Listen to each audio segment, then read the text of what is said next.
ભાવ છે લાસ્ટ વર્ષમાં ભાવ ઓછો હતો, આ વર્ષે ભાવ બહુ વધારે છે। નમસ્કાર દર્શક મિત્રો, અર્બન ગુજરાતના ડિજિટલ પ્લેટફોર્મમાં આપનું હાર્દિક સ્વાગત છે। આવતીકાલે હોળી ધૂળેટીનો પવિત્ર તહેવાર આવી રહ્યો છે, તો ચાલો આપણે જાણીએ કે આ તહેવારને લઈને બજારમાં લોકોનો ઉલ્લાસ કેવો છે। ગ્રાહકી આ વર્ષે ગ્રાહકી તો છે, પણ કોઈ ધાણી ખજૂર કોઈ એટલા ખાતા નથી। આ ખાલી પૂજવા માટે જ લઈ જાય, ખાવામાં યુઝ કમ કરે। પણ આપણે છે બધા પેકિંગ વસ્તુ આપે, આપણે આ ઢગલા કરીને ઉપરથી સારી વસ્તુ આપીએ। ભાવ છે લાસ્ટ વર્ષમાં ભાવ ઓછો હતો, આ વર્ષે ભાવ બહુ વધારે છે।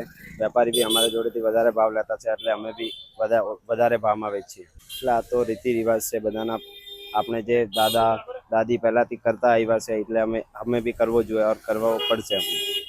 તો હોળી ધૂળેટીમાં ધાણી ખજૂરાનું શું મહત્વ છે? જે મકાઈની ધાણી છે એ લોકો ખાવા માટે લઈ જાય છે, જે જુવારની ધાણી છે એ લોકો મતલબ પૂજા માટે લઈ જાય છે, હોળીને પૂજા કરે છે। સિંગ, ચણા, ધાણી, ખજૂર એ બધું પૂજા માટે વપરાય છે, અને પછી એ લોકો પ્રસાદ તરીકે ખાય પણ છે। તમે લોકો પણ હોળી ધૂળેટી વખતે ધાણી ખજૂર ખાઓ છો કે પછી એ ખાલી આપણા પૂજામાં એક સામગ્રી જ બનીને થઈ ગયું છે? કમેન્ટમાં જરૂર જણાવો। અને આ વિચારતા અપડેટ માટે જોડાયેલા રહો અર્બન ગુજરાત સાથે। કેમેરામેન દેવ ઠાકોર સાથે હું છું મિત્વા શાહ, અર્બન ગુજરાત।